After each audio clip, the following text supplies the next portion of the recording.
Mari kita bersama-sama membuka kitab suci. Kita akan membaca Yohanes pasal pertama. Hari ini kita akan membaca ayat 35 sampai 51. Yohanes pasal pertama ayat 35 sampai yang ke-51. Kita akan membaca bertanggapan.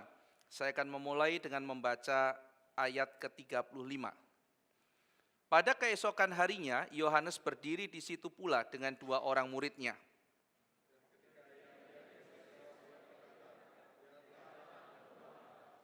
Kedua murid itu mendengar apa yang dikatakannya itu, lalu mereka pergi mengikut Yesus.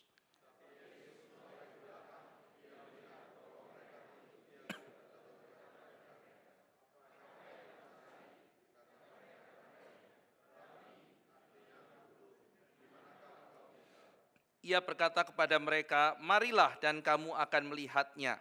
Mereka pun datang dan melihat di mana ia tinggal, dan hari itu mereka tinggal bersama-sama dengan dia. Waktu itu kira-kira pukul 4.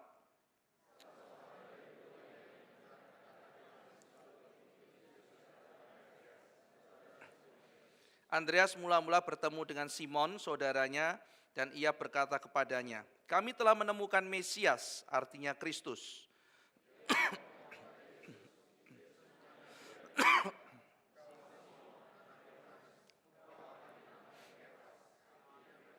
Pada keesokan harinya Yesus memutuskan untuk berangkat ke Galilea. Ia bertemu dengan Filipus dan berkata kepadanya, "Ikutlah aku."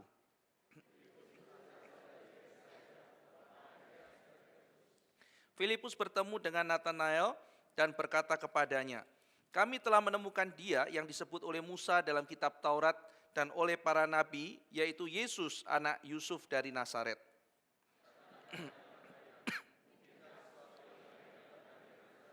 Kata Filipus kepadanya, "Mari dan lihatlah." Yesus melihat Natanael datang kepadanya lalu berkata tentang dia, "Lihat, inilah seorang Israel sejati, tidak ada kepalsuan di dalamnya."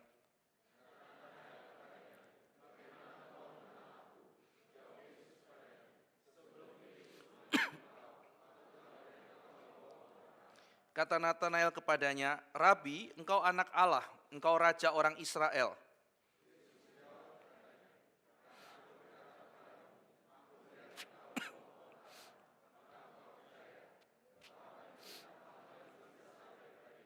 Lalu kata Yesus kepadanya, "Aku berkata kepadamu, sesungguhnya engkau akan melihat langit terbuka dan malaikat-malaikat Allah turun naik kepada anak manusia." Mari kita berdoa. Bapa dalam surga, kami akan mendengarkan firman-Mu. Kiranya Tuhan beranugerah di tengah-tengah kami, membawa kami ke dalam kehendak-Mu, membawa kami kepada perintah-Mu, sehingga hidup kami bukan hidup yang berjalan di dalam kemandirian kami, di dalam ego kami, tetapi hidup kami adalah hidup yang berjalan di atas pimpinan firman. Terima kasih ya Tuhan, biar kami boleh beroleh sukacita dan damai sejahtera oleh karena berkat firman yang Tuhan anugerahkan pada kami. Dalam nama Tuhan Yesus Kristus kami berdoa. Amin. Saudara sekalian, di dalam pelayanannya Tuhan Yesus kontras dengan Yohanes Pembaptis.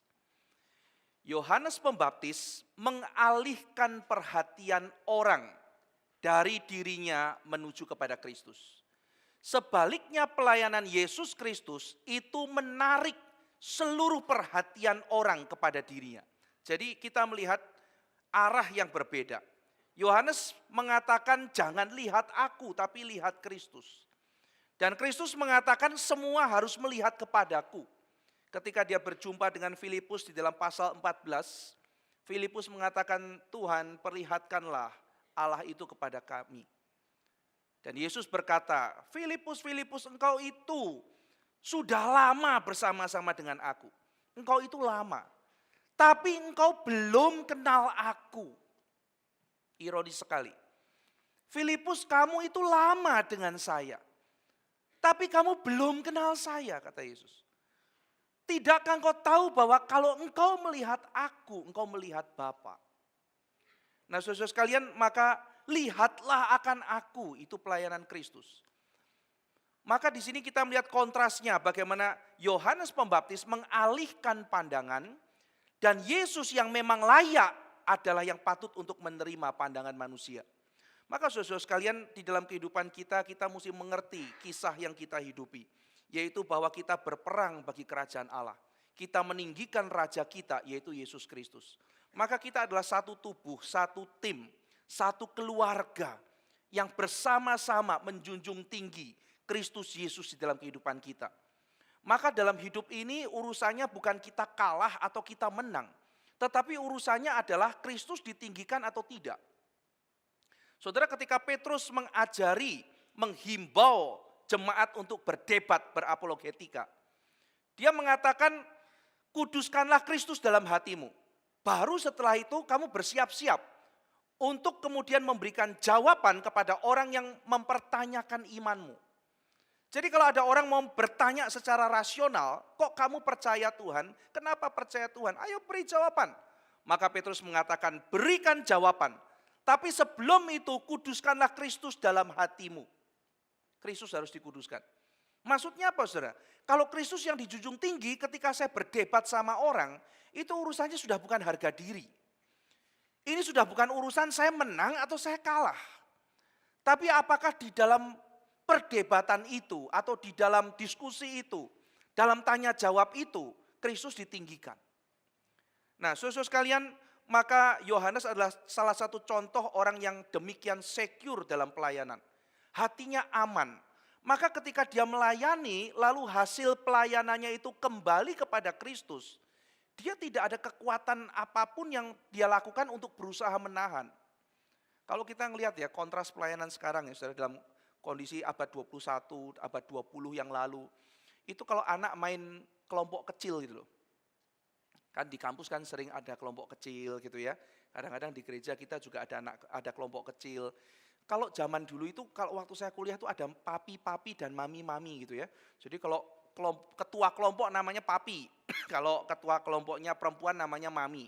Jadi nanti kan yang cowok ikut papinya, yang cewek ikut maminya gitu ya. Jadi kemana-mana sama-sama akrab gitu, papi, mami gitu ya. Nah, saking akrabnya mereka gitu ya. Kalau lagi sharing, lalu kemudian kadang-kadang tukar kelompok gitu ya. Terus bilang, iya papi yang itu kayaknya bawain firmanya lebih enak gitu. Wah itu yang papi aslinya insecure. Kok gitu ya, ada gejala kayaknya kamu mau pindah papi ya, gitu ya. Gitu ya. Jadi akhirnya pelayanan macam apa ini gitu ya. Jadi sehingga akhirnya anak-anak ini dibuat makin bergantung rohaninya kepada papi rohaninya ini. Dan ketika papi rohaninya ini suatu ketika tidak pelayanan di kampus itu lagi, hancur semua. 4 anak ini ya atau 5 anak ini hilang berantakan. Karena imannya terlalu bergantung sama papinya atau sama maminya. Nah saudara sekalian, ketika seseorang itu menarik orang lain, jangan tarik orang kepada saudara. Wah ada orang bilang, aku itu ya kalau misalnya ya tidak berguru sama kamu itu belum berguru namanya. Kalau sama orang lain tidak bisa, Anda adalah pelayan Tuhan yang gagal. Kenapa saudara? Karena kita tidak membawa orang kepada Kristus, tapi kita membawa orang terikat kepada kita. Itu adalah dosa pemberhalaan. Maka Yohanes adalah contoh bagaimana kamu datang kepada aku, bukan berhenti di aku. Aku membawa kamu pada Kristus. Dan nanti pada suatu hari, pada akhirnya, nanti ketika orang datang kepada Kristus, itu yang namanya dipermuliakan. Pak Stephen Tong pernah mengatakan, kalian hamba Tuhan ya harus tahu, bahwa suatu hari kalian melayani untuk ditinggalkan. Ya, jadi kamu itu adalah orang yang melayani untuk ditinggalkan. Pak Stephen Tong mengatakan, sebaik apapun pelayananmu, lalu kemudian sekuat tenaga engkau hidup suci, sekuat apapun engkau memberitakan firman, suatu hari engkau akan menjadi orang tua. Dan ketika engkau menjadi orang tua, maka suatu hari akan Tuhan munculkan orang-orang yang lebih muda. Dan mata kepalamu sendiri engkau akan melihat orang-orang yang tadi melayani bersama dengan engkau satu-satu akan pindah ke tempat orang yang lebih muda.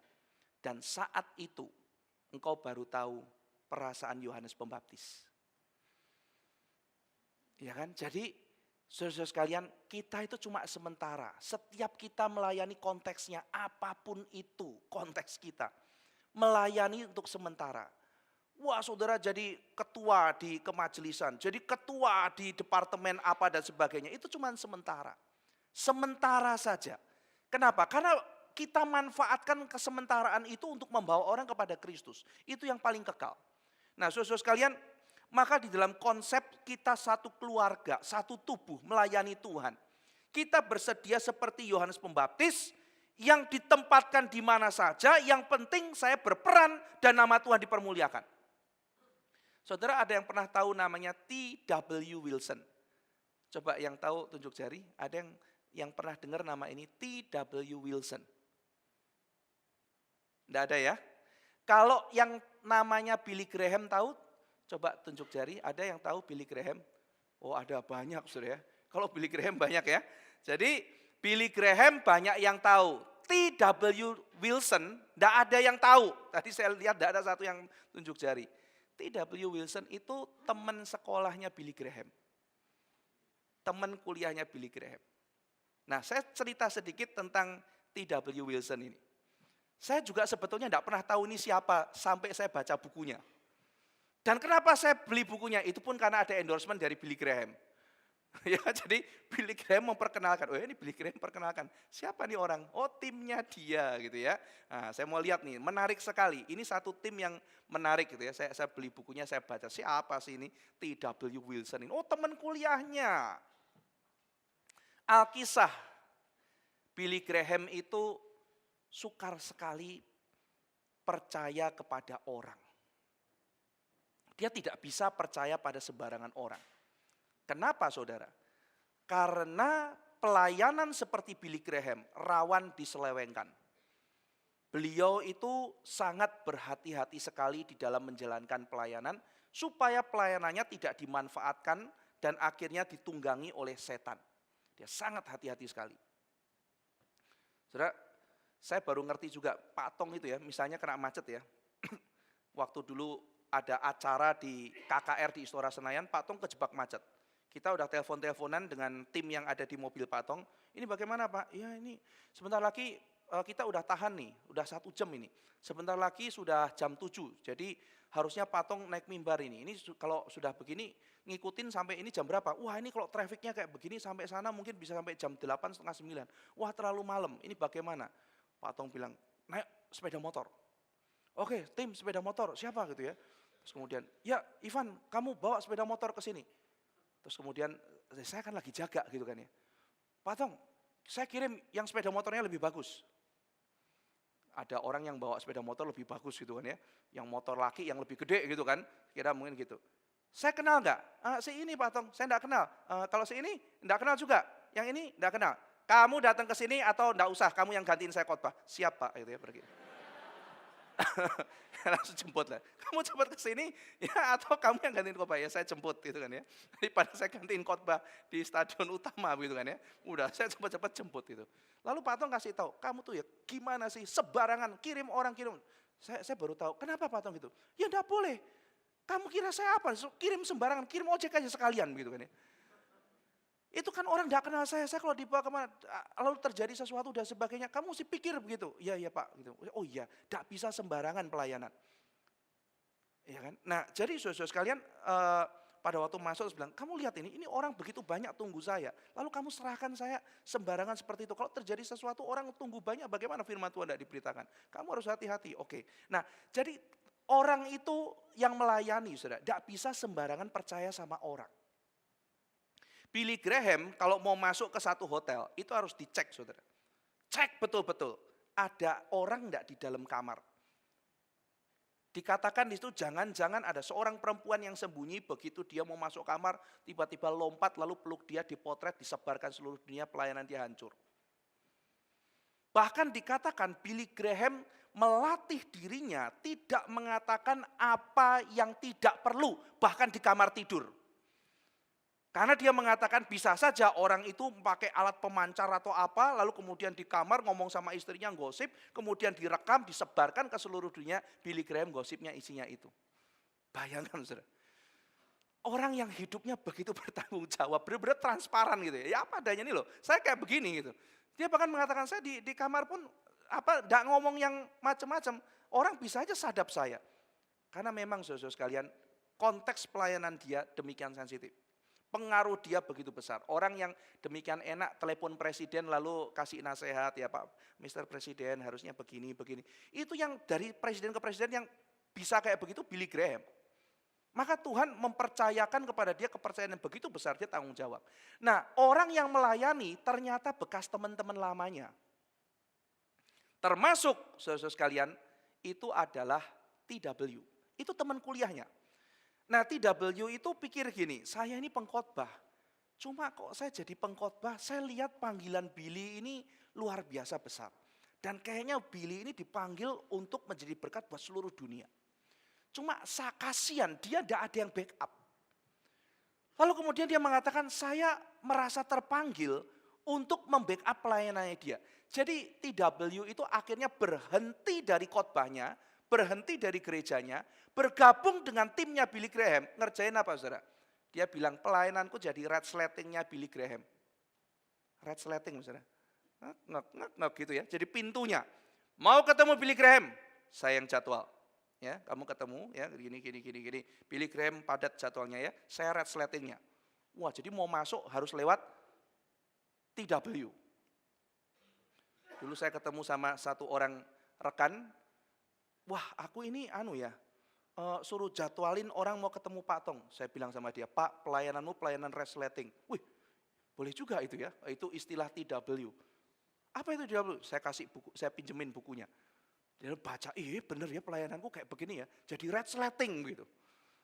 Ya, membuka menutup. Nah, lalu saudara sekalian, TW itu kerjanya begini. Oke, Billy Graham mau pelayanan di mana? Di Hong Kong gitu ya.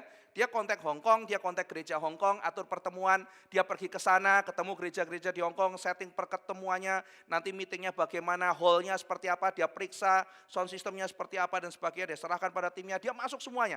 Sampai kemudian dia atur mata uangnya di sana, ya di sakunya Billy Graham mata uangnya apa, berapa uang jajannya dia, baju Billy Graham hari Senin apa, hari Selasa apa, waktu khotbah ini jasnya warna apa, hari-hari bagaimana, jumpa pers bagaimana, semua dia yang atur. Saking perfectnya Billy Graham mendapatkan gelar sebagai pria berbusana terbaik entah tahun berapa saudara. Mungkin sudah pernah baca itu di riwayatnya dia. Kenapa? Karena TW yang atur gitu. Mesti rapi apa segala macam gitu ya. Kan Billy Graham mengatakan kalau ketemu orang Kristen cobalah yang rapi, cobalah yang baik, cobalah basuh muka, rambut yang rapi. Sepertinya engkau menjadi orang yang bertanggung jawab, segar dan sebagainya. Nah itu semua diatur oleh TW. Nah saudara sekalian, dia mengatakan begini ya, wah kadang-kadang ya sedihnya adalah, ini temanku kuliah nih gitu ya, ketemu sama Ratu Inggris ya kan, Billy mau ketemu Ratu, ya silakan masuk, TW nunggu di luar gitu kan ya. Habis ketemu Ratu Inggris, Billy Graham keluar, ditemenin sama ini lagi kan, TW. Terus wartawan datang, Pak, minggir mau potret Billy Graham. Ya minggir gitu ya. Terus kemudian datang lagi, Pak, tolong fotoin, saya mau foto sama Billy Graham. Ya dia yang fotoin gitu ya. Ini teman kuliah saudara. Maka ada orang yang menulis tentang TW, tidak ada orang yang kenal dia. Tetapi dia melayani dengan sangat rela. Kenapa saudara? Karena dia tidak pernah ada keinginan bersaing sama Billy Graham. Dia mendukung Billy Graham. Kenapa? Karena dia tahu Billy Graham dan dia sama-sama bersaksi untuk Kristus. Jadi saudara sekalian, inilah spirit seperti Yohanes Pembaptis. Maka sebetulnya di dalam pelayanan saudara sekalian, mengenai siapa yang ambil jasa, siapa yang dapat nama, itu sebetulnya urusan yang paling sepele dalam kerajaan Allah. Siapapun yang dapat nama itu urusan kecil. Tetapi kita lihat apakah Kristus Yesus dipermuliakan. Apakah kerajaan Allah itu jadi, itu yang paling penting saudara. Di dalam sebuah pelayanan kita. Dan itulah sebabnya kita ketika membaca pelayanan Yohanes Pembaptis, kita mengerti semangat melayani Tuhan yang sejati. Nah saudara sekalian, Yohanes pada waktu itu mengatakan pada muridnya, kenapa kamu tidak ikut dia gitu. Lalu kemudian murid-muridnya pergi mengikuti Yesus, meninggalkan dia. Di bagian lain dikatakan, "Guru, orang itu membaptis.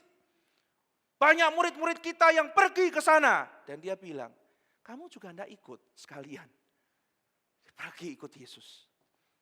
Hati yang demikian besar sebagai seorang hamba Tuhan.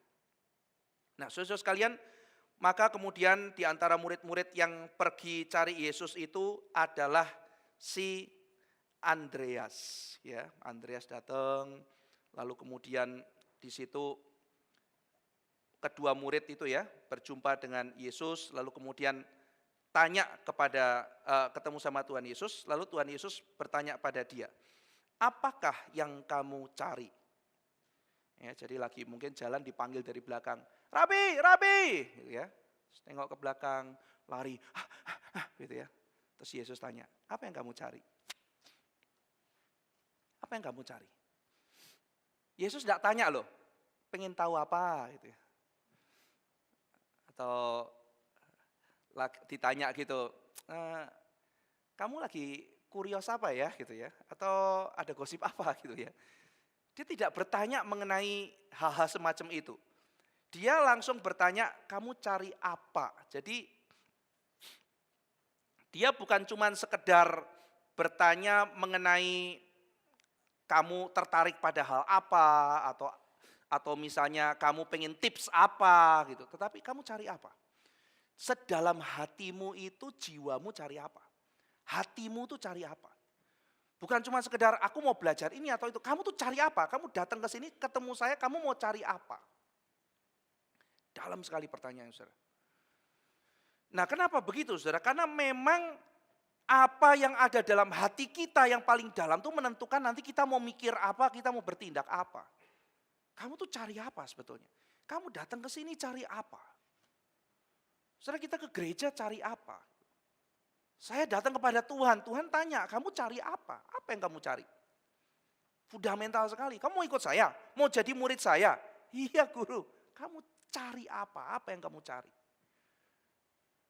Ya, nah saudara, pertanyaan ini pertanyaan yang harus kita jawab juga. Apa yang kita cari ketika kita mencari Tuhan Yesus? Nah, murid-murid balas tanya, saudara, dan pertanyaannya saya kira pembahasan Patong salah satu yang terbaik ya. Dia tanya kepada Yesus, "Di mana engkau tinggal?" Guru tinggal di mana gitu. Jadi ketika mereka ditanya, mereka tidak menjawab, saudara. Tetapi mereka balik nanya, "Guru tinggal di mana?" gitu. Kenapa, saudara? Kenapa nanya alamat ini? Ini bukan cuma alamatmu di mana gitu ya. "Alamatmu di mana, Guru? Nanti saya mampir." gitu. Bukan, saudara. Karena murid-murid ini pengen lihat, kamu kan ngajar. Aku pengen lihat kamu hidupmu tuh kayak apa gitu.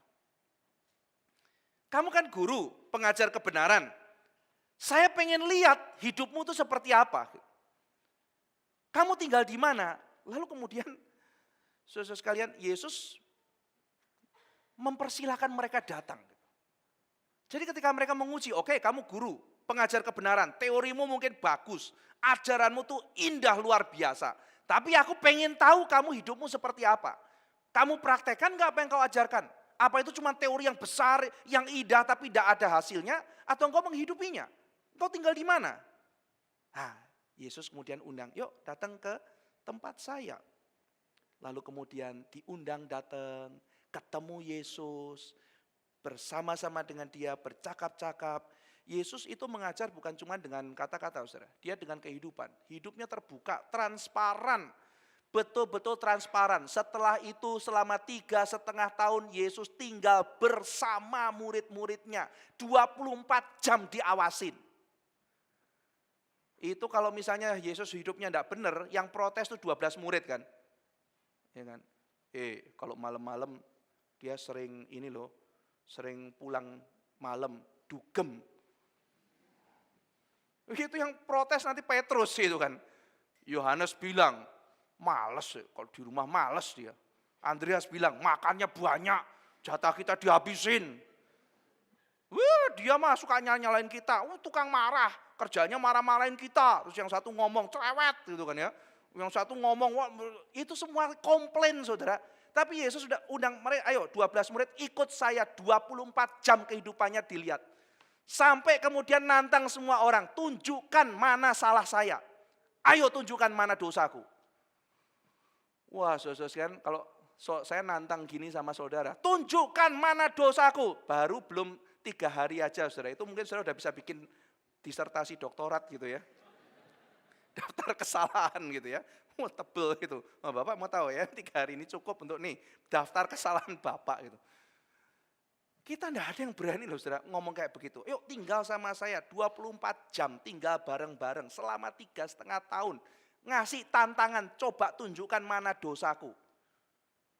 Yesus betul-betul hidupnya transparan, terbuka dan bersedia untuk dilihat orang. Tidak ada yang ia tutup-tutupi. Betul-betul contoh dan teladan integritas hidup. Bukan hanya telling, tapi showing.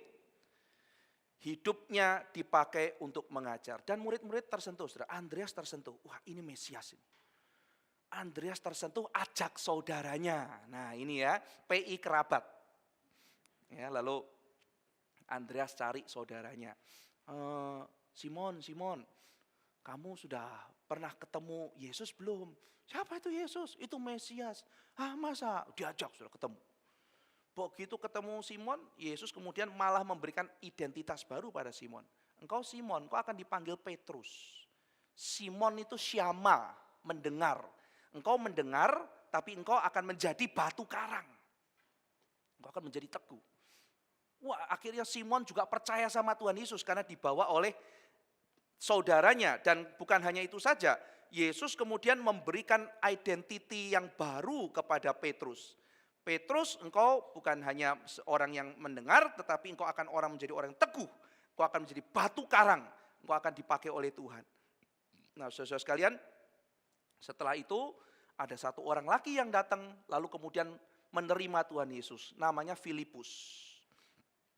Nah Filipus ini setelah melihat Yesus, setelah percaya dia Mesias, dia tidak bisa tinggal diam. Dia punya satu teman. Nah 3 orang ini, Petrus, Andreas, dan Filipus tinggal di Betsaida. Tadi dikatakan di bacaan kita, mereka tinggal di Betsaida. Lalu mereka ini, si Filipus ini pergi ke kota tetangganya. Ke satu daerah yang namanya Kana. Nah saudara tahu ya, nanti pasal 2 terjadi mujizat di Kana. Ini khotbah saya minggu depan mengenai mujizat di Kana. Yesus kan waktu ketemu sama ibunya pengen dia melakukan mujizat kan. Tapi Yesus mengatakan apa? Hai perempuan, kalimatnya begitu, bukan ibu loh. Hai perempuan, waktuku belum tiba, mau apa kamu? Mau apa kamu? Waktuku belum tiba.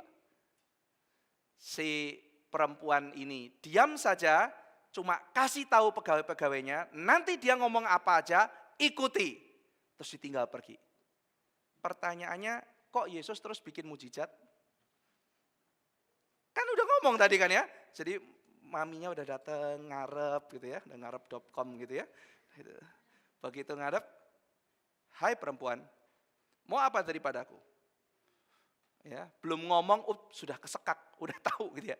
Waktuku belum tiba. Pergi gitu ya. Nanti yang dia ngomong apa turutin, dia pergi gitu kan. Terus Yesus lakukan mujizat. Loh kenapa begitu gitu kan? Kan udah ngomong, udah dijelasin gitu kan. Waktuku belum tiba, kamu mau apa? Terus habis itu kenapa bikin mujizat? Itu minggu depan ya. Itu peristiwa terjadi di Kana. Ya, yang ada di Galilea. Nah, jadi Kana sama Betsaida itu dekat. Kana sama Nazaret dekat juga. Ya kan? Nah, jadi di Kana ini ada satu orang namanya adalah Nathanael. Nanti dalam Yohanes pasal 21 dijelaskan Nathanael yang berasal dari Kana. Jadi dia kampungnya di Kana. Nah, diceritakan dia ini lagi cari AC ya. Dia lagi cari AC, maka dia di bawah pohon ara. Itu AC zaman dulu. Jadi kalau mereka kepanasan, orang zaman dulu, biasa mereka cari pohon. Nah, jadi itu AC zaman dulu. Mereka cari pohon, lalu mereka duduk di situ. Ya, nah, dan sini si Nathanael ini cari pohon ara, terus dia duduk di situ. Datanglah si Filipus, lari-lari gitu ya. Nah, dia ngomong beberapa hal. Kalimat-kalimat dari Filipus demikian ya. Yang pertama, dia mengatakan Yesus adalah Mesias seperti yang tercatat di dalam perjanjian lama. Musa kitabnya bilang gitu, kitab nabi-nabi bilang begitu.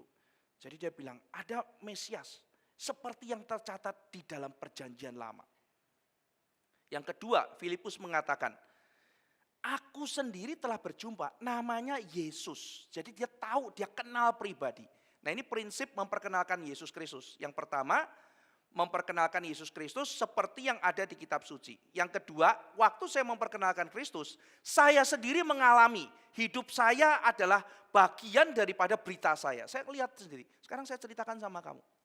Nah, Nathanael, saudara, itu sama dengan Bartolomeus sebetulnya. Jadi Nathanael artinya itu pemberian dari Tuhan. Gift of God. Jadi dia sama dengan Bartolomeus. Karena setiap orang di zaman itu biasa punya dua nama. Nathanael atau Bartolomeus. Bar itu adalah anak. Jadi artinya anak Tolmai. Bartolomeus itu son of Tolmai. Tolmai itu siapa? Tidak dicatat. Pokoknya anaknya Pak Tolmai aja gitu kan ya. Kalau zaman sekarang kan kasih nama anak paling gampang begitu ya. Namanya Richard. Kasih nama Richard Junior. Nah, gitu kan ya. Itu anak Richard Junior ya. Bartolomeus gitu kan. Nah, jadi si Bartolomeus ini dikasih tahu, aku lihat Mesias loh. Nah, saudara sekalian, tampaknya Nathanael ini adalah seorang yang sangat sinis. Ya, seorang yang sangat sinis. Kita lihat di dalam ayat yang ke-45, ajakan Filipus. Ayat 46, Nathanael berkata, mungkinkah sesuatu yang baik datang dari Nazaret? Sinikal, saya.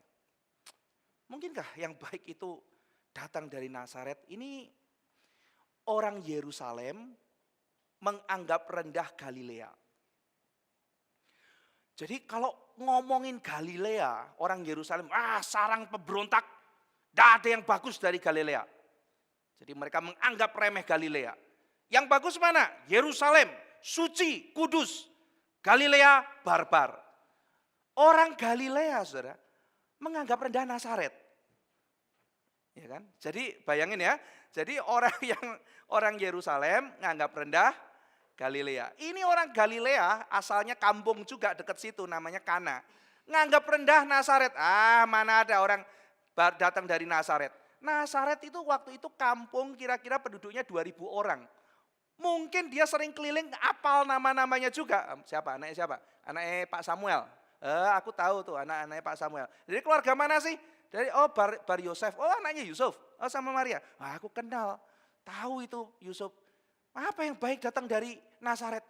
Jadi sinikal sekali, saudara. Dan dia biasanya orang yang sinis, orang yang skeptis, yang ragu-ragu. Itu biasanya karena mempunyai harapan tapi mentok. Harapannya banyak, lalu kemudian punya macam-macam, tapi suatu ketika mentok harapannya. Kegagalan demi kegagalan membuat akhirnya kecewa. Ya mungkin mereka sudah melihat pemberontakan Makabe misalnya ya. Pemberontakan Makabe, lalu kemudian pemberontakan-pemberontakan yang ada di situ menjanjikan, aku Mesias, aku akan menolong. Orang udah berharap Mesias membebaskan saya dari Romawi, tapi akhirnya tidak terjadi. 1 kali, 2 kali, 3 kali. Muncul Mesias di sini, muncul Mesias di sini. Lama-lama capek gitu. Karena ternyata saudara, kalau kita membaca sejarah banyak yang ngaku Mesias. Saking banyaknya ketika muncul Mesias yang beneran itu sudah tidak ditanggepin. Saudara tahu dongeng Aesop kan mengenai ada gembala yang iseng itu kan. Nganggur, nggak ada kerjaan, kata Aesop. Terus Dia teriak, tolong, tolong serigala. Wah, orang kampung semua datang, mana serigala gitu ya. Wah, enggak ada serigala. Kesel orang kampung ya, balik. Anaknya seneng, rame ya gitu ya. Ya udah santai-santai, dia teriak lagi, tolong, tolong serigala. Orang kampung datang lagi, mana serigala, mana serigala. Hehe, enggak ada serigala. Kesel orang kampung, lain kali awas ya, jangan main-main lagi. Pulang ya, ketiga kalinya masih. Tolong serigala, datang orang kampung, dikerjain lagi. Yang keempat, serigala benar-benar datang. Dia teriak sekencang apapun, tidak ada yang datang, saudara. Dimakanin habis sama serigala. Nah itu dongeng dari iShop pada zaman itu ya, mengingatkan karena kebanyakan dan ketipu sana, ketipu sini. Akhirnya pada waktu yang asli datang, orang tidak peduli. Nah demikian juga ketika Mesias yang sejati nampak, si Nathanael sudah tidak interest. Apalagi sih? Apa? Juru selamat dari mana? Mesias dari mana? Nazaret, kampung itu. Waduh, saudara, jadi dia sudah lelah, capek gitu ya. Oke lah, langsung buktinya apalah? Aku udah capek lihat yang gitu-gitu. Pokoknya langsung buktinya apa? Kalau mau janji-janji langsung hasilnya seperti apa? Nah, saudara, dia menjadi skeptis. Tapi dia jujur. Jadi Nathanael adalah seorang yang skeptis, tapi dia juga bukan seorang yang basa-basi. Dia orang yang jujur. Apa adanya. Ya, aku udah percaya gitu ya. Nah, saudara sekalian, kita seringkali jatuh kepada stereotyping, tidak bisa hindar. Prejudis, stereotyping dan sebagainya di psikologi kita kenal namanya efek halo. Efek halo itu kalau saudara lihat satu orang lalu ada satu sifat gitu ya. Lalu kemudian satu sifat itu saudara pakai untuk membaca keseluruhannya. Itu namanya efek halo, itu merusak sekali. Misalnya saudara ketemu satu orang ya, orang tuh lagi stres mukanya tuh bete gitu ya. Terus ketemu salaman sama saudara gitu ya. Terus saudara ditanya orang, kamu kenal sama orang itu? Wah iya, orangnya itu kan, orangnya jutek gitu kan. Enggak loh, orangnya ramah loh, jutek. Kenapa? Karena saudara ketemu waktu mukanya merengut. Jadi saudara langsung mengasosiasikan keseluruhan orang itu adalah jutek. Ketemu orang itu ketika dia senyum, tumben senyum. Kenapa? Karena itu efek halo. Menjadikan kita membuat stereotyping kan. Kita seringkali begitu. Maka itu sebabnya kan banyak orang bilang, ingat ya pertemuan pertama. Gitu kan ya, pertemuan pertama itu penting. Biasanya seperti itu ya. Nah kenapa? Karena seringkali orang itu terjebak di dalam efek halo. Lalu kita menggeneralisasi. Itu kalau dalam logika namanya hasty generalization. Jadi satu generalisasi yang terburu-buru, saudara. Langsung ambil kesimpulan begitu saja, setiap orang itu digolongkan hanya dengan satu atau dua sifatnya. Orang itu kenapa? Tidak berguna. Itu stereotyping, saudara. Ya ada orang yang bilang stereotyping kan, kalau orang Indonesia dibanding sama orang Jepang itu 11 tenaga kerja Indonesia untuk menggantikan satu orang Jepang gitu kan ya. Iya tergantung orang Indonesia mana sama orang Jepang mana kan gitu kan ya, itu stereotyping yang kadang-kadang seringkali dibuat gitu. Orang Indonesia tuh males-males gitu kan. Terus kemudian kalau misalnya kita lihat orang Indonesia misalnya, apa itu pendapatannya rendah, males dia. Dah tentu loh saudara. Banyak tuh tukang-tukang asongan itu saya lihat tuh rajinnya minta ampun. Mungkin bukan hanya sekedar faktor kemalasan ya, ada banyak faktor budaya, cara kerja dan sebagainya, cara nabung yang membuat akhirnya orang itu akhirnya tidak sukses, tidak berhasil dalam mengakumulasi modalnya, banyak faktor gitu. Saya dengar di orang Indonesia, di daerah Indonesia Timur, ada satu keluarga yang cerita ke saya, Pak kalau di tempat kita ada satu sukses di kampung kita. Kalau ada satu orang sukses, itu seluruh sanak saudara tinggal di rumah. Wah ya ini berapa besar gajimu pun habis kalau caranya begini kan gitu ya. Wah saya sukses, yang lain numpang dong, numpang sana makan di situ, habislah begitu. Ya, nah kalau memang seperti itu mungkin faktornya bukan hanya sekedar faktor kemalasan gitu. Tapi kita sering mendengar stereotyping seperti itu. Nanti dalam diskusi coba saya pengen saudara mencari stereotyping apa yang seringkali diberikan kepada orang Kristen atau mungkin kepada saudara dari orang gitu ya. Stereotyping seperti apa atau kepada komunitas atau pada gereja atau pada apapun gitu. Dan mungkin saudara juga pikirkan bagaimana saudara mencoba untuk melihat kesalahan stereotyping apa yang dilakukan orang itu. Ya. Orang Kristen munafik. Ya enggak semua orang Kristen munafik, emang kalau namanya orang kemudian bukan Kristen langsung enggak munafik gitu. Orang Kristen munafik, ya maksudnya gimana? Iya orang Kristen munafik. Lah kalau begitu orang Islam munafik gak? Orang Islam ada yang munafik ya. Kalau gitu orang Islam munafik, orang Buddha ada yang munafik gak? Ada orang Buddha munafik. Intinya seluruh manusia munafik gitu. Kalau orang Kristen munafik, yang enggak munafik apa? Ya orang ateis bisa begitu ya. Apa ya gitu ya? Ada orang ateis yang munafik juga gitu kan? Nah jadi itu kan stereotyping saudara ya. Karena mungkin ketemu 1-2 orang yang munafik, ya definisi munafik apapun saya juga kayaknya perlu diklarifikasi apa itu munafik. Nggak tahu di sini ada enggak saudara yang ketemu saya waktu itu ngobrol mengenai kemunafikan kan? Ya saya tanya, apa itu munafik gitu kan? Munafik itu adalah menurut saudara tersebut melakukan sesuatu yang tidak seperti posisinya. Jadi misalnya kalau saya mengaku orang Kristen tapi yang saya lakukan tidak Kristen, itu namanya munafik gitu. Ya saya tanya, kamu percaya ada Tuhan enggak? Enggak percaya. Kamu enggak percaya ada Tuhan, kenapa melakukan sesuatu seperti orang Kristen? Itu kan juga kemunafikan gitu. Iya juga ya. Nah jadi makanya saya bilang munafik itu apa? Yuk kita diskusi dulu yuk gitu ya. Jangan membuat gampang stereotyping pokoknya apa ya kan datang itu. Alkitabmu penuh kontradiksi. Wow menarik gitu ya. Thank you kamu sudah ingetin. Lalu saya bilang teman yuk kita bahas satu-satu. Banyak itu yang mana dulu? Mulai dari mana kita? Pokoknya banyak. Ya, iya mulai dari mana? Yuk kita lihat yuk mana yang kontradiksi. Ya, saya bilang yuk kita lihat bagian mana? Bagian Paulus sama Yakobus atau bagian masalah kebangkitan Kristus atau masalah apa? Ayo kita lihat kontradiksinya di mana. Ya kan? Ya pokoknya banyak gitu kan ya. Ya, itu kan stereotyping. Jangan-jangan teman, kamu bahkan enggak tahu loh. Mana yang bagian mana yang dikira orang kontradiksi. Mungkin kamu dengar stereotyping dari orang dan itu membuat stereotyping buat kamu. Ya, orang Kristen munafik. Alkitab banyak kontradiksi. Ya kan?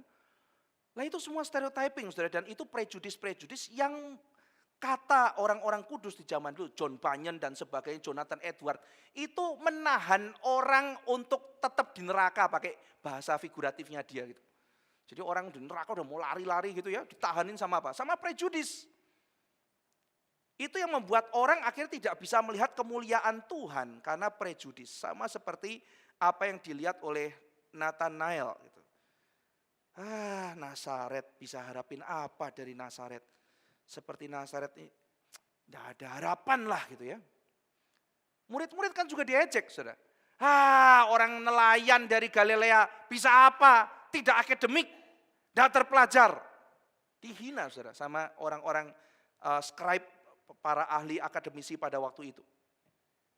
Nah jadi saudara sekalian, prejudis itu bisa menjadi sebuah ekspresi dari sebuah generalisasi, sesuatu pengambilan kesimpulan umum yang sifatnya berdasarkan rasa superior. Saya lebih tinggi, maka saya menghina, saya merendahkan, menganggap semua orang itu seperti itu. Orang Jawa itu kelemak-kelemek, kalau orang Batak itu tegas. Saya punya teman, saya kasih lihat saudara, ada orang Batak yang lebih halus dari Jawa, dan ada orang Jawa yang lebih galak dari orang Batak. Banyak malah gitu ya. Banyak gitu. Ya tapi namanya itu stereotyping gitu kan ya. Itu namanya adalah prejudis gitu kan. Kalau orang Tionghoa itu pintar bisnis, banyak yang enggak pintar bisnis. Seperti misalnya tidak semua orang Tionghoa bisa kungfu saudara. Iya kan, stereotyping kungfu orang, semua orang Tionghoa itu jago kungfu atau gimana? Prejudis itu adalah stereotyping itu. Nah jadi si Nathanael ini penuh prejudis, penuh dengan kesangsian sehingga akhirnya dia menjadi cynical ya, dia menjadi sangat sinis sekali. Nah kita kalau melihat ya, kadang-kadang kita bisa menjumpai prejudis rasial, prejudis sosial, prejudis agama gitu ya. Yang kadang-kadang tuh kita kalau mau sedih ya, misalnya ketemu sama orang Katolik gitu ya. Kelihatan yang Katolik prejudis sama Protestan, yang Protestan prejudis sama Katolik. Ketemu terus bilang, lo nyembah patung ya? Yang Katolik kan, saya nyembah patung. Iya, lu kan nyembah patung. Nak aja, ya kan? Kamu ya, yang ini kan, yang reform kan? Iya, aku reform. Yang suka teriak-teriak minta kaya, kalau nggak kaya nggak masuk surga kan? Prejudis lagi. Jadi, saudara tahu ya, Max Weber pernah menulis buku tentang etika Calvinisme yang didasarkan pada pengamatan sekelompok petani Calvinis. Di halaman bagian kata pengantar dia menulis, mungkin penelitian saya tidak ada kaitannya sama sekali dengan Calvin. Saya meneliti sekelompok petani Calvinis membandingkannya dengan sekelompok petani Katolik untuk penelitian apa pengaruh agama terhadap kehidupan manusia, sosiologi agama. Nah, tetapi membentuk prejudis yang namanya Calvinis itu teologi sukses. Justru bukan begitu kan. Jadi komparasinya itu bukan berdasarkan memang perbedaan doktrin. Kalau memang perbedaan doktrin, right, fine gitu ya. Ini begini. Yuk kita diskusi perbedaan. Tapi kalau berdasarkan prejudis, wah itu yang problem kan. Ya, nah jadi saudara sekalian prejudis itu menakutkan dan mencelakakan gitu ya. Saudara sudah prejudis sama satu orang yang Tuhan mau pakai dalam kehidupan, Anda sudah prejudis, sudah tidak bisa lagi dapat berkat dari dia, sudah prejudis kok. Sudah tertutup gitu. Nah, makanya kemudian dengan stereotyping seperti itu, ya kan, teologi itu pemecah gereja, ya kan, gereja yang begitu tidak ada Roh Kudus, itu semua stereotyping. Ya sudahlah, saya tidak usah sebutin lagi, nanti sudah kehabisan bahan untuk diskusi gitu ya. Kan suruh cari stereotyping gitu kan ya. Nah, namun demikian ya saudara, ketika Filipus menjumpai Nathanael, ya kan, dia udah bilang, mana yang baik ada datang dari Nazaret. Dia nggak ngomong, oke, defense terhadap prejudis, ya kan. Kita lihat bagaimana saya bisa membuktikan, enggak begitu, ya sudah. Kenapa saudara? Karena prejudis itu kebanyakan munculnya bukan rasional. Ya saudara mungkin perlu memberikan rasionalitas, tetapi orang yang sinis itu lebih dari itu. Karena mereka sinikalnya kalau kita melihat misalnya seperti Natal ini berangkat dari satu pengalaman hidup. Kecewaan, tidak ada pengharapan dan sebagainya. Sehingga jawaban daripada Filipus dan pendekatannya itu tidak semata-mata rasional. Dia mengatakan come and see. Yuk datang, yuk lihat. Nggak mungkin lah, nggak mungkin. Yuk datang, yuk lihat. Yuk datang lihat. Kamu datang, kamu lihat. Come and see. Nah saudara sekalian, pada waktu seorang hamba Tuhan di sini dibilang ya, udahlah, masa KKR sudah berlalu, ini sudah tidak ada. Sekarang sudah bukan lagi saatnya KKR. PI itu adalah PI dengan perbuatan baik, sudah tidak ada saatnya dengan KKR dan sebagainya. Lalu apa yang terjadi saudara? Dia diajak ikut yuk lihat KKR jadi humas, lu lihat. Dia datang, dia lihat, ribuan orang datang, maju ke depan percaya Yesus, diajak ngobrol, ternyata dia betul-betul tersentuh, dia mengalami perubahan hidup, dia tanya sama orang lain, ada orang yang disentuh oleh Tuhan lagi. Lalu kemudian dilihat, orang boleh ngomong apapun, tapi gue lihat sendiri nih ada orang dari tidak benar sekarang jadi benar karena datang KKR. Berapa bulan lalu saya konseling satu orang, ya kan? Saya mau dibaptis, tidak tahu ada di sini apa enggak saudara ya. Saya mau dibaptis gitu ya. Saya tanya, benar-benar mau dibaptis? Betul, udah yakin. Dari keluarga bagaimana? Sejauh ini tidak ada tentangan yang berarti. Saya tanya, dari mana saudara kenal Tuhan Yesus Kristus? Kenapa terjadi perubahan radikal akhirnya mau hidup untuk Tuhan Yesus dan sebagainya? Itu dapat brosur KKR di depan itu, di PRJ. Saya datang sama pacar saya. Pacarmu juga sudah anak Tuhan? Belum. Saya bukan anak Tuhan, pacar saya, orang kita semua beda agama gitu ya. Datang gitu kan ya. Datang, ya saya kira ini indah sekali ya, pacarnya agama A, ya, pacarnya satu agama B, datang ke agama C. Ya. Terus datang gitu ya. Teman kita ini datang, terus kemudian akhirnya ngomong apa, saudara? Mereka berdua tidak pilih agama A atau B, tapi dua-dua pilih agama C. Ya, hidupnya diubah, gitu. Mau jadi orang benar, mau jadi baik-baik, dan sungguh-sungguh percaya Tuhan dan sebagainya. Gitu. Saya dengar cerita itu ya, saya pikir, ya inilah, orang boleh argumentasi apa saja. Zaman KKR telah berlalu, apa sudah apa dan sebagainya. Come and see. Teman saya itu mengatakan begitu, aku ya hidup di tengah-tengah komunitas yang saya sudah mungkin diomongin, ndak ini, ndak itu dan sebagainya. Tetapi aku lihat sendiri dengan mata kepalaku sendiri bagaimana manusia ketemu Tuhan Yesus, bagaimana manusia diubah, bagaimana manusia jadi benar. Aku datang dan aku lihat, dan aku memutuskan, aku melayani seperti ini. Saudara-saudara sekalian, Filipus mengatakan, Nathanael, come, see. Karena prejudismu itu subjektif, bukan objektif. Ya orang kalau sudah ngomong pokoknya gimana, saudara? Saudara mau ngomong sampai berbusa pun, pokoknya itu jurus paling maut gitu kan ya. Pokoknya. Satu orang datang ke kantor saya bilang, buktikan sama saya kalau Yesus adalah Tuhan. Dalam waktu 20 menit. Waduh, kasih waktu lagi gitu kan ya. Terus saya ngomong ke dia, saya tidak mau buang waktu, saya bilang begitu. Kalau saya bisa membuktikan sama kamu di dalam 20 menit bahwa Yesus adalah Tuhan, lo mau percaya enggak? Saya nanti pikir-pikir dulu. Sudah enggak usah ngomong gitu kan ya. Saya enggak usah ngomong sama saya gitu kan ya. Buktikan sama saya 20 menit. Terus saya tanya balik, terus so what kalau saya udah tunjukkan sama kamu 20 menit itu apa? Faedahnya apa gitu ya? Lo mau percaya? Saya pikir-pikir dulu. Bukan pikir-pikir dulu, lu tidak mau gitu, sudahlah gitu, kita ngobrol saja, sudah tidak usah berdebat.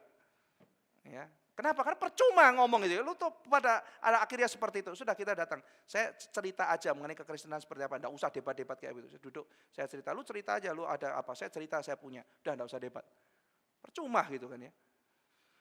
Nah jadi saudara-saudara sekalian, come and see, demikian jawaban daripada Nathanael. Jawaban daripada Filipus. Dia mengajak Nathanael untuk masuk lalu kemudian melihat seperti apa kehidupan berjumpa dengan Kristus itu. Nah, saudara-saudara sekalian, lalu kemudian Nathanael datang dia cari Yesus itu ya, ketemu. Terus begitu ketemu langsung Yesus to the point ngomong kalimat yang bukannya memaki itu ya, hei ragu gitu ya. Saya kerjain kamu, enggak begitu ya. Jadi dia langsung bilang, lihat inilah seorang Israel sejati. Tidak ada kepalsuan di dalamnya. Yesus langsung bicara, nih lihat nih. Orang Israel sejati, tidak ada kepalsuan di dalamnya. Memang si Nathanael orang kayak begitu, orang meledak-ledak kan. Orang apa adanya, ya kamu orang jujur. Ya, kamu tidak ada kepalsuan. Kamu apa adanya. Ya meskipun saudara sekalian jujur saja itu tidak cukup. Ya, kita perlu jujur, benar, suci, itu sifat Allah. Ada satu orang bilang sama saya gini, Pak Iwan, saya orang jujur, banyak orang Kristen tidak berani jujur, saya jujur. Jujur apa? Saya jujur, saya suka dugem, saya suka main perempuan, saya suka ini, saya suka apa, saya suka judi, saya suka apa, saya main narkoba, saya jujur gitu kan ya. Iya jujur saya enggak cukup, lu jujur tapi jahat gitu kan ya. Enggak cukup gitu. Kalau jujur terus suci, jujur terus apa itu bagus. Jujur aja tapi yang lain hancur gimana gitu ya. Kamu cuma udah menang satu, banggain satu, ngalahin yang lain. Yang lain enggak jujur, tapi yang lain mungkin enggak mau hidup suci, mau menghargai yang lain dan sebagainya. Lu cuma menang satu terus lu banggain tambah dosa gitu. Iya kan gitu kan. Nah jadi orang itu ketika jujur, bagaimana dengan yang lain? Tetapi Tuhan tetap menghargai. Kamu orang jujur Nathanael, kamu apa adanya. Nah, saudara-saudara sekalian, ketika dia dipuji bahwa dia adalah seorang Israel sejati, ini di sini ada permainan kata, saudara. Ada permainan kata. Ini susah sekali untuk ditafsir ya. Ada banyak sekali tafsiran mengenai bagian ini. Coba saudara perhatikan ayat 47. Lihat, inilah seorang Israel sejati. Tidak ada kebohongan, tidak ada kepalsuan di dalamnya. Inilah Israel sejati, tidak ada Yakub di dalamnya. Yakub bohong ya. Ini permainannya ya. Israel sejati. Israel itu namanya siapa saudara? Yakub. Ini Israel sejati, tidak ada Yakub. Kok Israel sejati tidak ada Yakub? Israel sejati, tidak ada Yakub di dalamnya. Nah, jadi saudara-saudara sekalian, kalau kamu Israel sejati, kamu tentunya ingat Yakub. Apa yang pernah terjadi pada Yakub? Nanti akan dijawab oleh Tuhan Yesus di belakang gitu ya. Jadi yang pertama Yesus memuji, engkau Israel sejati. Yesus jarang loh muji orang saudara ya. Beberapa yang dipuji itu tidak lazim semuanya. Perempuan Sirofenisia, lalu kemudian orang Romawi gitu. Ini pertama kali nih orang Israel sejati dipuji sama Tuhan Yesus. Lalu setelah begitu, Nathanael ini dipuji bukan thank you Tuhan gitu kan ya. Ya, misalnya saudara saya ketemu sama saya bilang, kamu orang baik ya. Kok tahu? Kok Bapak bisa tahu saya orang baik gitu kan ya. Loh kamu tuh dipuji tuh bilang iya gitu loh gitu ya kan. Sopan sedikit. Nah, memang ini membuktikan kalimat Tuhan Yesus benar kan. Memang kamu tidak ada kepalsuan gitu. Memang orang ini tidak ada kepalsuan gitu kan. Jadi bilang kamu orang Israel sejati, tidak ada kepalsuan di dalamnya. Seolah-olah si Nathanael mau mengatakan, kok kamu tahu sih? Kok kamu tahu aku seperti itu? Jadi Nathanael lalu kemudian menjawab dengan reaksi yang mengejutkan gitu ya. Dia mengatakan, bagaimana engkau mengenal aku? Gimana Tuhan caranya? Lalu jawab Yesus kepadanya, sebelum Filipus memanggil engkau, aku telah melihat engkau di bawah pohon ara. Jadi di sini Tuhan Yesus menunjukkan kemahatauannya dia. Sebelum Filipus kan, waktu Filipus datang, Yesus tidak ada di situ. Kaget si Nathanael, loh kok bisa tahu ya? Ini maha tahu gitu. Nah, saudara sekalian, ada banyak hal yang mau diungkapkan ya. Pohon ara itu sebetulnya adalah lambang Israel. Ingat bahwa Adam dan Hawa pada waktu berdosa, dia mengambil daun dari pohon ara. Itu pohon pertama yang namanya ditulis dalam kitab suci. Dan Israel itu dilambangkan dengan pohon ara. Ketika Yesus mengkutuk pohon ara, itu menjadi lambang kutukan terhadap Israel. Kenapa? Karena Israel tidak berbuah. Tuhan ingin mereka berbuah, tetapi mereka tidak berbuah. Tuhan marah dan menghukum. Nah, jadi di situ saudara sekalian, Israel itu dilambangkan dengan sebuah pohon, yaitu pohon ara. Nah, pohon ara juga menjadi satu tempat biasanya di mana orang itu berdoa. Itu lambang Israel, lambang doa. Juga lambang pengharapan dan ekspektasi manusia. Jadi biasanya orang-orang itu datang lalu berdoa di bawah pohon ara. Mereka saat teduh, mereka berdoa dan biasanya doanya adalah doa tentang mesianik digenapi. Doa tentang mesianik digenapi. Jadi seolah-olah Yesus datang lalu sudahlah Nathan to the point aja. Saya tidak mau masuk dalam isu permukaan.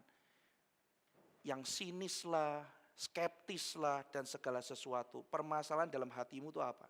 Saya tahu kamu masih mencari pengharapan akan mesianik. Aku lihat kamu di bawah pohon ara.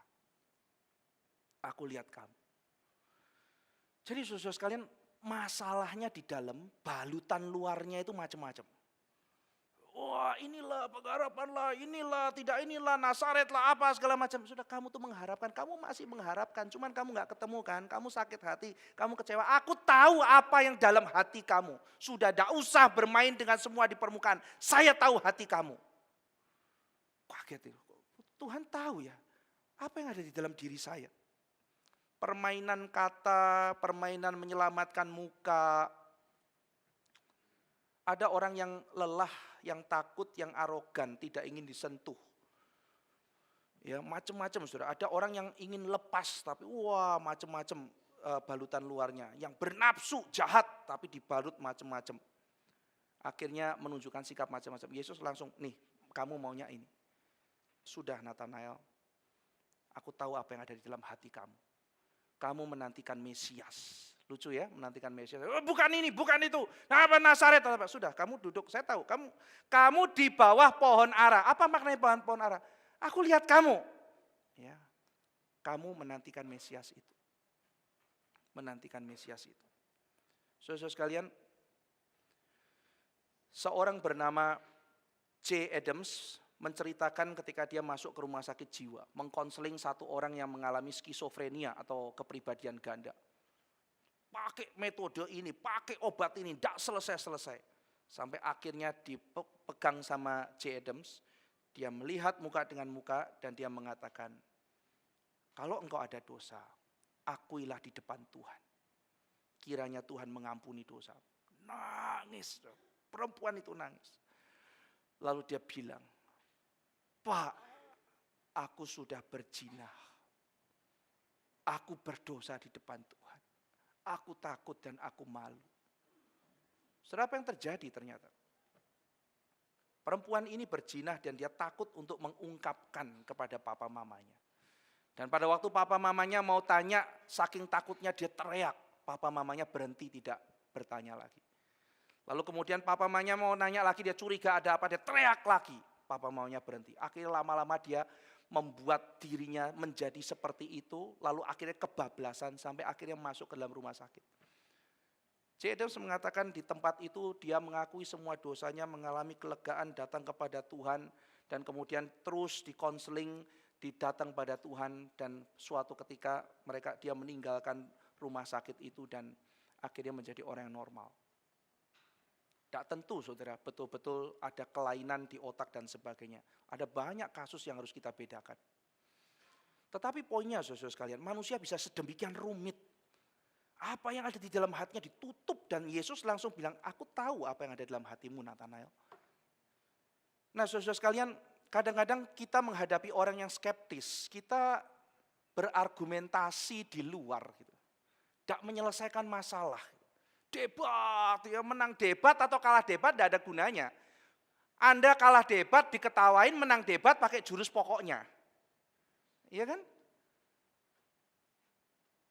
Karena sebetulnya teman-teman yang skeptis itu membutuhkan jawaban.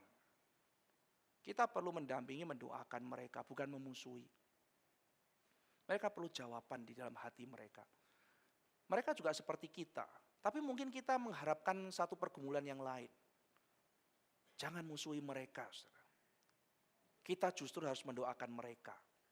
Di tengah-tengah pergumulan mereka, di tengah-tengah skeptisisme mereka. Mungkin Tuhan Yesus juga akan berkata kepada sama, kau orang jujur. Berapa banyak saudara orang munafik.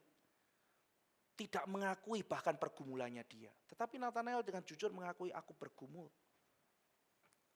Saudara sekalian, maka Tuhan datang lalu kemudian mengatakan pada Nathanael, Nathanael, kamu saya perlihatkan hal ini dan kamu percaya. Kamu akan melihat sesuatu yang lebih besar lagi. Hai Yakub, kau lihat tangga yang turun naik itu? Tangga Yakub itu adalah aku. Itu bukan tangga dari bawah ke atas, saudara. Itu bukan tangga menuju surga. Seperti lagunya apa Led Zeppelin atau apa itu ya? Stairway to Heaven gitu ya. Bukan to heaven, tapi from heaven. Itu bukan tangga menuju surga, tapi tangga dari surga.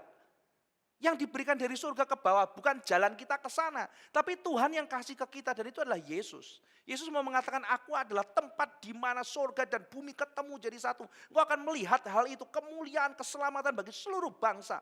Bukan cuma sekedar Mesias yang kau pikir, Nathanael. Engkau akan melihat lebih daripada itu. Dan kau akan melihat bagaimana surga dan bumi bersatu. Aku memberikan kau kerajaan surga. Saudara sekalian, dia memberikan kekekalan. Di dalam zaman postmodern ini, orang skeptis mempertanyakan makna hidup. Ya kan? Kalau sudah membaca karya-karya Albert Camus, saya sering membaca karya dia. Saya bisa memahami perasaan orang-orang yang menganggap bahwa hidup ini absurd. Tidak bisa dijelaskan. Lalu Camus mengatakan, ya sudah hidup ini absurd gitu. Sudah, selesailah. Ketika kita mengalami penderitaan, mungkin kita bisa mengambil kesimpulan yang sama seperti Camus. Apalah semuanya hidup ini absurd, itu tidak bisa dijelaskan. Tidak ada awalnya, tidak ada akhirnya. Ya sudahlah, hadapi saja sudah. Bahkan untuk berkhayal hidup yang lebih baik pun tidak perlu dan tidak usah. Kamu akan kecewa terhadap kehidupan ini. Ya hidup kayak begini jalani saja. Ya respon saja tiap kali ada kejahatan, tidak usah pikir kejahatan dari mana Tuhan melatih apa, tidak usah, pokoknya hadapi saja. Kalau ada temanmu yang menghadapi kejahatan, ya kamu tolong saja dia. Ada uang kasih, ada tenaga bantu, sudah, tidak usah mempertanyakan, tidak usah ngomong ke depan gimana, ke belakang gimana, ini baik buat kamu, tidak perlu, sudah, pokoknya berespon saja. Albert Camus. Memang kadang-kadang ngomong Tuhan kasih ini untuk kebaikanmu, kadang-kadang sangat basi, saudara.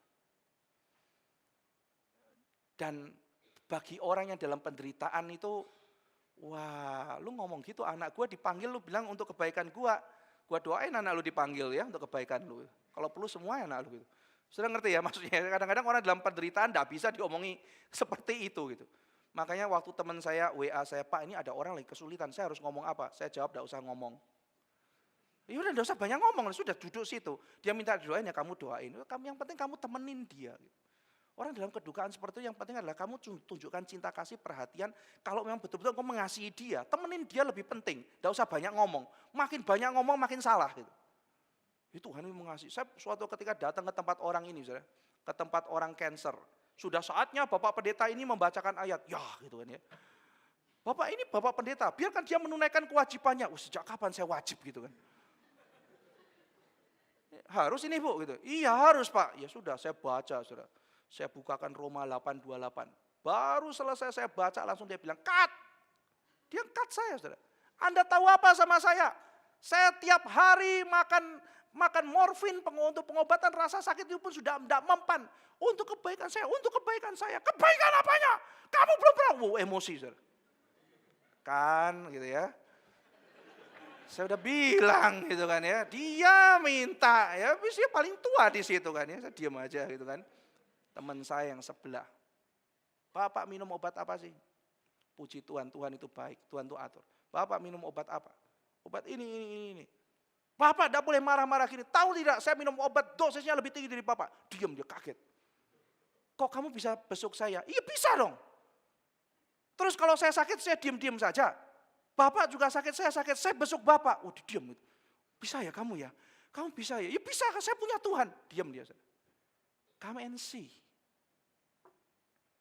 Come and see. Ada orang yang sakitnya double dari Bapak itu, tapi besuk Bapak itu. Dan dia mengatakan, aku mendapat kekuatan ini dan aku melakukan ini karena Tuhan suruh. Aku memberi pengharapan buat kamu. Wah saya lihat ya langsung Bapaknya itu diam. Semua kalimat teman saya itu didengar gitu ya. Dengar dia nangis, malu, minta didoakan. Hari itu dapat penghiburan gitu ya. Come and see. Camus ngomong gitu ya, kurangi kejahatan. Tapi heran ya, orang gimana pun tetap mencari dan merindukan sesuatu yang sempurna. Kebahagiaan, kepuasan. Itu sebabnya iklan terus laku. Padahal orang tahu bahwa tidak akan menjadi seperti itu. Kenapa saudara? Karena sebetulnya di tengah-tengah absurditas hidup ini, kekristenan hadir membawa sebuah kisah besar. Bahwa manusia itu dicipta untuk menikmati shalom. Itu sebab kita terus gelisah sebelum kita mendapat shalom itu. Tapi rusak karena dosa. Manusia dicipta bagi Tuhan dan kita mendapat bahagia sejati serta kepuasan apabila kita ada di dalam Tuhan. Maka itu sebabnya kita hadir saudara, kita perlu memberi makna, memberi harapan, memberi tujuan, dan membawa mereka berjumpa Yesus mendapat hidup yang kekal. Orang skeptis bukan cuma butuh intelektualitas, dia perlu meaning, dia perlu hope, dia perlu purpose, dan dia perlu eternal life. Dan itu hanya bisa mereka dapatkan kalau kita boleh dipakai seperti Filipus. Mengenalkan Yesus pada mereka. Waktu kita bilang come and see. Kemana sama lihat apa Pak? Gitu. Ayo datang, ayo lihat. Lihat apa Pak? Lihat hidupku. Apa yang menarik Pak? Gitu ya. Come and see juga mengimplikasikan bagaimana kita menghidupi ajaran Tuhan. Saudara. Itu sebabnya pembentukan wadah itu penting. Bukan cuma pembentukan pribadi. Banyak orang membangun sana sini tapi lupa membangun gereja Tuhan. Ini zaman postmodern di mana gereja struktural itu begitu dibenci. Dan ini adalah satu zaman di mana orang-orang Kristen yang sadar firman Tuhan bahwa gereja itu penting. Berperang bagi kerajaan surga. Kita tidak tahu berapa banyak kekecewaan yang kita hadapi untuk mewujudkan sebuah gereja. Tapi saya berharap saudara dan saya akan terus bangkit lagi meskipun kecewa. Karena dunia perlu datang, melihat dan merasakan cinta kasih Tuhan. Dan kemana lagi mereka akan mencari itu kalau bukan datang kepada gereja yang pertama kali. Mari kita berdoa. Bapa di dalam surga, datang dan lihatlah. Itulah yang Yesus katakan. Kami ingin mengecap sendiri kebaikan Tuhan. Kami telah mungkin banyak membaca buku, mendengarkan khotbah, tapi Tuhan kami ingin mengalami di dalam hidup kami kehadiran-Mu. Seringkali ya Tuhan Kau hadir, Engkau berkata-kata kepada kami, Engkau menunjukkan belas kasihan dan cinta-Mu pada kami, tetapi kami seringkali ya Tuhan menghindar. Kami berdoa ya Tuhan, Engkau yang mengerti isi hati terdalam dari manusia. Singkapkanlah isi hati kami itu kepada kami sendiri sehingga kami boleh melihatnya. Hentikanlah ya Tuhan semua prejudis-prejudis yang dibangun di atas kesalahan dan bukan di atas sesuatu kebenaran.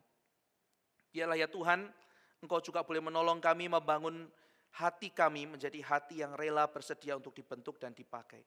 Terima kasih ya Tuhan untuk kisah Engkau berjumpa dengan Nathanael yang boleh memberi prinsip kepada hidup kami.